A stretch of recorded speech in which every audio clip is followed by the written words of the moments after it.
नमस्कार दोस्तों, स्वागत है आपका वैदिक माइंडसेट चैनल में। जैसा कि आप जानते हैं, वैदिक माइंडसेट चैनल के माध्यम से हमारा प्रयास रहता है कि हमारी जो वैदिक ज्ञान है उसको हम आधुनिक जीवन से रिलेट करते हुए आप तक पहुंचाएं। इसी श्रृंखला में हमने एक यज्ञ की श्रृंखला थी जिसमें हम यज्ञ को पूर्ण रूप से जानें। तो ऐसे ही हमने कई एपिसोड्स की एक श्रृंखला शुरू की है और हमने पिछले एपिसोड में आपको बताया भी था कि यज्ञ का एक बाहरी स्वरूप भी है और यज्ञ का भीतरी स्वरूप भी है। आज हम थोड़ा सा और आगे जाएंगे और हम चर्चा करेंगे यज्ञ के केंद्र में बैठे हुए भगवान अग्निदेव से। आज हम अग्नि देवता से मुलाकात करते हैं। दोस्तों, अग्नि केवल एक तत्व नहीं है बल्कि एक गुरु भी है। वो हमें जीवन जीने की कला भी सिखाते हैं। तो आइए अग्नि के स्वभाव और अग्नि से हमें क्या शिक्षाएं मिलती हैं उसको जानने का प्रयास करते हैं इस अंक में। दोस्तों, एक बहुत इंटरेस्टिंग फैक्ट मैं आपको आज बताता हूँ कि अग्नि जो है वो हमारे ऋग्वेद के प्रथम सूक्त के प्रथम मंत्र में भी अग्नि का ही उल्लेख है। वो कहते हैं, ओम अग्निमीले पुरोहितम यज्ञस्य देव मृतमजंग होतारम रत्न धातमम।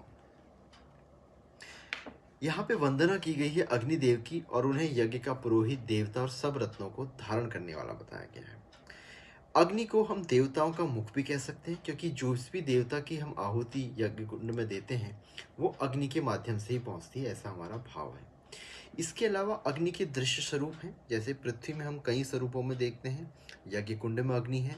उसके अलावा हमारे किचन और हम अन्य भी जो डे टू डे कार्य में अग्नि है उसका उपयोग करते हैं। और इसके अलावा हम आकाश में बिजली के रूप में भी अग्नि को देखते हैं। आकाश में सूर्य और तारा नक्षत्र भी अग्नि के ही स्वरूप हैं। और सबसे महत्वपूर्ण, हमारे शरीर के अंदर जो भोजन पचता है, जो ऑक्सीडेशन होता है, जो मेटाबॉलिज्म की प्रोसेस होती है, उसे भी अग्नि ही कहते हैं। आयुर्वेद में उसे जठराग्नि का नाम दिया गया है। वैसे भी वो अग्नि है क्योंकि उसमें ऑक्सीडेशन होता ही है। ऑक्सीडेशन का मतलब ही जलना होता है।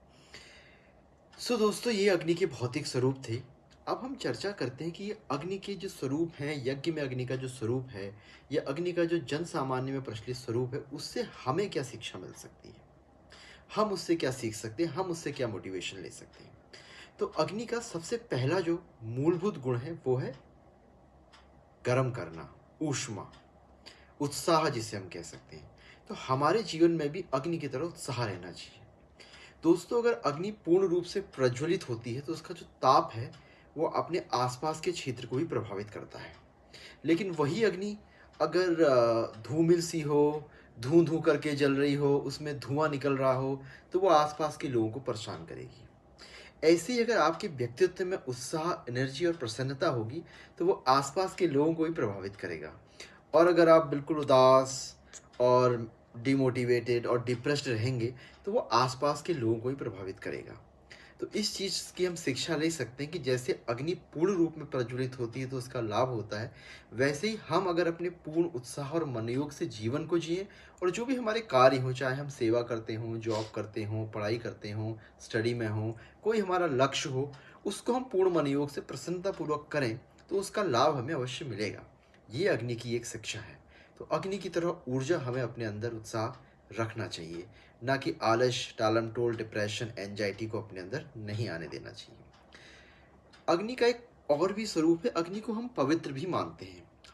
हम जितने भी सनातन धर्मी हैं उनके जितने भी दैव कार्य होते हैं उनमें अग्नि का एक महत्वपूर्ण स्थान है। हम अग्नि के साथ फेरे लेके ही अपने गृहस्थ जीवन की शुरुआत भी करते हैं और हमारे जीवन का अंत भी अग्नि संस्कार से ही होता है, क्योंकि हम अग्नि को पवित्र मानते हैं। और भौतिक जीवन में भी अगर आप देखें, जितने भी सोना, लोहा इत्यादि धातुएं जब हमको प्रकृति में कच्चे रूप में प्राप्त होती हैं तो हम उनका सीधे उपयोग नहीं करते हैं। हम उन्हें अग्नि में जलाकर, तपाकर, भट्टी में गर्म करके तभी सोना भी चमकता है, तभी लोहे से आप स्टील, स्टेनलेस स्टील, अन्य प्रकार के पदार्थ बनाते हैं। तो वैसे ही हमें भी जीवन में जब कठिनाइयाँ और प्रतिकूलता आएँ तो हमें अग्नि के इस गुण को याद रखना चाहिए कि हमारे अंदर भी वो अग्नि है जो इन प्रतिकूलताओं से लड़ सकती है और उस संघर्ष से बाहर निकल के हमारे व्यक्तित्व में निखार ला सकती है। तो जीवन की प्रतिकूलताएं भी हमें शुद्ध बनाने ही आती हैं। इस प्रकार के सकारात्मक विचार को आपको याद रखना चाहिए जब भी हमारे जीवन में कठिनाई आए। और हमें अग्निमूर्धा यानी अग्नि ही हमारा शीर्ष है, अर्थात हमारी चेतना उच्च स्तर पर पहुंचने के लिए है। दुर्लभा मानुषा देहा जैसे कहा गया है। तो मनुष्य का जीवन दुर्लभ है और इसमें हम वो काम कर सकते हैं जो हम अन्य किसी जीवन में नहीं कर सकते। तो अपनी चेतना के शिखर को प्राप्त करने के लिए हमें भी अपने जीवन में प्रतिकूलताओं का स्वागत करना चाहिए, उनके साथ संघर्ष करना चाहिए, ना कि घबरा कर परेशान होकर बैठ जाना चाहिए। ये भी एक अग्नि हमें शिक्षा देती है। अग्नि का एक तीसरा महत्वपूर्ण सूत्र है, वो है साझेदारी का गुण। साझेदारी का गुण कैसे?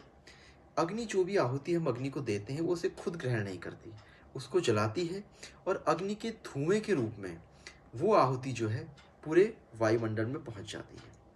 धार्मिक रूप से अगर कहें तो अग्नि हमारी आहुतियों को हमारे देवता, ईश्वर और हमारे इष्ट तक पहुंचाती है। अगर आप धार्मिक व्यक्ति नहीं भी हैं तो जो भी हवन सामग्री घृत इत्यादि आप अग्नि में डालते हैं उससे वातावरण सुगंधित हो जाता है। तो अग्नि का ये गुण तो है कि जो भी आप उसमें डाल रहे हैं उसको फैलाकर वातावरण को दे रही है। तो यही गुण हमारे अंदर भी होना चाहिए। हम जीवन में सफलता प्राप्त करते हैं, धन प्राप्त करते हैं, हम बहुत ज्ञानी और विद्वान हो सकते हैं, हम बहुत साहसी हो सकते हैं, हम किसी पद पर पहुंच सकते हैं, लेकिन उसका जो लाभ है जब तक हम वो अपने आसपास या उन लोगों तक जो उस तक नहीं पहुंच पाए उनको नहीं देते हैं तो हमारी उस सफलता का कोई मूल्य नहीं है। तो अग्नि से हम ये गुण भी सीख सकते हैं कि बैक टू द सोसाइटी। अग्नि से हमने ऊर्जा सीखी, उत्साह सीखी, सफलता प्राप्त की, लेकिन हमें ये गुण भी सीखना चाहिए कि जो भी हमें प्राप्त है वो हम अपने आसपास, परिवार, स्वजनों, परिजनों और समाज में वितरित करें।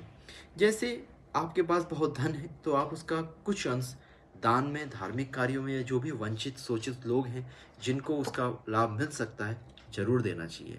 और वैसे दान देने से आपका धन कम नहीं होता, ये दुनिया का सबसे बेस्ट इन्वेस्टमेंट है। आप शेयर में, स्टॉक्स में इन्वेस्ट करते हैं, लेकिन दान एक ऐसा इन्वेस्टमेंट है जो आपको इसको 100 गुना करके देगा। जैसे गेहूं का आप एक बीज धरती पे डालते हैं और वो 100 गुना होकर निकलता है, तो उसी प्रकार दान भी जो है ये आपको लाभ देगा। और दान जो है एक यज्ञ का महत्वपूर्ण अंश भी है।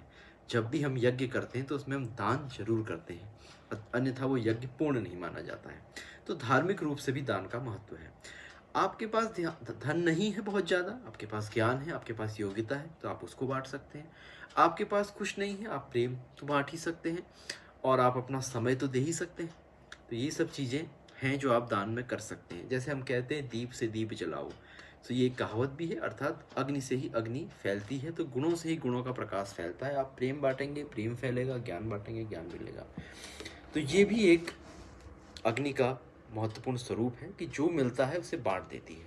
इसी प्रकार का जीवन आप भी अपनाएं तो आपको काफ़ी संतोष और आनंद की प्राप्ति होगी, क्योंकि लेके तो आप कुछ भी नहीं जा सकते। सो दोस्तों, ये था आज का एपिसोड जिसमें हमने अग्निदेव के गुणों पर चर्चा की। हमने जाना कि अग्निदेव के क्या क्वालिटीज़ हैं जो हम अपने जीवन में उतार सकते हैं। आशा करता हूँ ये एपिसोड आपको अच्छा लगा होगा और इन विचारों को आप ज़रूर अपने जीवन में अपनाएंगे। और इसी तरह हम अगले अंक में फिर आपके साथ आएंगे और हम और गहन विस्तृत चर्चा करेंगे अग्नि के आंतरिक स्वरूप पे, हमारे सूक्ष्म शरीर पे, हमारे मन पर हम कैसे एक निरंतर यज्ञ कर सकते हैं जिससे हमारे व्यक्तित्व में निरंतर निखार आए। तो दोस्तों, अगर आपको आज का एपिसोड पसंद आया तो हमारे चैनल को लाइक करें, सब्सक्राइब करें और कमेंट करके बताएं कि आपको इनमें से कौन सा अग्नि का गुण पसंद आया जो आप अपने जीवन में समन्वित करना चाहते हैं, आत्मसात करना चाहते हैं। सो दोस्तों, आज का अंक यहीं तक। धन्यवाद, नमस्कार, ओम शांति।